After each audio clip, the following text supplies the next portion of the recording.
다음에 고난과 징계의 차이점은 무엇입니까?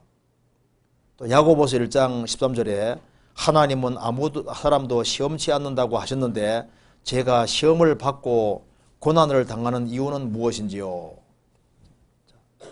먼저 고난과 징계의 차이점은 무엇입니까? 먼저 이렇게 간단하게 생각해 봅시다. 보통 성경 속에서 고난이라 할 때는 그리스도인을 더 성숙되게 하기 위해서 또 특별한 좋은 목적이 있어서 하나님께서 어려움을 주실 때 그걸 고난이라고 하는 거예요. 그리고 징계라고 하는 것은 죄와 관련되는 겁니다. 죄와. 그래서 하나님 자녀가 된 사람이 죄를 지었을 때 일종의 훈계와 책망으로 내려오는 것은 징계인 거예요. 그래서 특별히 죄 지은 것이 아닌데 어떤 특별한 어려움 같은 걸 당할 때는 이제 하나님이 특별한 목적을 가지고서 내려주는 고난이라 생각하면 되고, 죄를 짓고 죄에 대한 벌로서 내리는 경우는 징계라고 할 수 있다 그 말입니다. 야곱은 자기 형을 속이고 아버지 속였습니다. 두 번 크게 속였거든요. 그래서 자기 생애 속에 두 번 당했잖아요. 그건 징계인 겁니다. 근데 욥 같은 경우는 고난인 거예요. 죄를 짓고 당한 것이 아니니까. 그렇게 이해하면 되고, 그 다음 또 한 가지는 하나님은 아무 사람도 시험치 않는다고 하셨는데 이 시험은 좀 의미가 다릅니다. 성경에서 봅시다. 야고보서 1장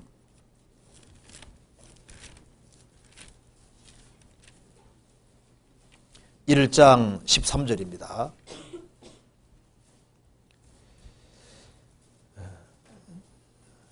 (1장 13절) 사람이 시험을 받을 때 내가 하나님께 시험을 받는다 하지 말지니 하나님은 악에게 시험을 받지도 아니하시고 친히 아무도 시험하지 아니하셨느니라. 오직 각 사람이 시험을 받는 것은 자기 욕심에 끌려 미혹됨이니. 여기에 시험은 옆에 써놓으면 좋겠습니다. 템프테이션, 유혹이거든요. 사람이 유혹을 받을 때 내가 하나님께 유혹을 받는다 하지 말지니 하나님은 악에게 유혹받지도 아니하시고 친히 아무도 죄에 짓도록 유혹하지 아니하셨느니라. 오직 각 사람이 유혹을 받는 것은 자기 욕심에 끌려 미혹됨이니. 자기 욕심에 끌려서 유혹되는 거예요. 그러니까 하나님은 어떤 사람도 죄에 짓도록 유혹하지 않으십니다. 그런데 하나님은 테스트는 하셔요. 창세기 22장에 하나님이 아브라함을 시험하시려고 테스트입니다. 하나님을 정말 사랑하는 여부를 알기 위해서 독자 이삭 바치라고 시험했다고 되는데 테스트입니다. 그 테스트에 합격했잖아요. 그건 유혹이 아닌 겁니다. 또 한 가지는 욥은 10명의 자녀를 잃는 시련을 당했죠. 하나님은 그 사람 견딜 수 있는 범위 안에서 트라이얼, 시련을 주십니다. 주님은 테스트도 하시고 시련도 주시지만 감당할 수 있는 범위 안에서. 그런데 죄에 짓도록 유도하는 것은 없는 거예요. 그죠? 그래서 유혹을 주시는 것은 없는데 저 사람이 정말 주님을 사랑하는 여부를 알려고 돈을 주기도 하고 뺏어가기도 하고 여러 가지를 주님이 시험하는 게 있거든요. 그 마음을 저울질 하시기 위해서 그런 거 있어요. 시험하시는 건 있습니다.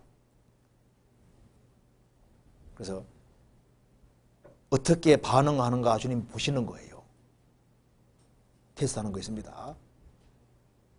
그리고 그 사람이 견딜 수 있는 범위 안에서 시련을 주십니다. 어느 사람, 너 나 순교시키면 어떡하나 걱정하지 말아요. 아무나 순교하는 게 아닙니다.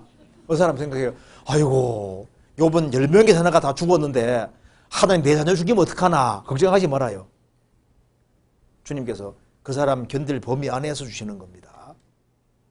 아무 사람에게 주시는 게 아닙니다. 그래서 이렇게 정리하면 되겠습니다. 보통 고난이라고 하면은 크게 죄 지은 것이 아닌 상태에서 주님이 일부러 어려움 줄 수 있거든요. 그건 아주 좋은 목적이 있는 겁니다. 그리고 무슨 죄를 지어서 오는 징계가 있을 수 있는데요. 징계가 당장 안 온다고 좋아하지 마세요. 징계는 정확히 옵니다. 세월이 지나서도 옵니다. 야곱의 10명의 아들들이 11번째 요셉을 팔아먹었지 않습니까? 그래서 요셉이 막 팔려가면서 형님들을 살려주세요. 잘못했어요. 이렇게 했지 않습니까? 매몰차게 거절했잖아요. 그런데 10몇 년이 지난 이후에 그 10명 형들이 된통 당했잖아요.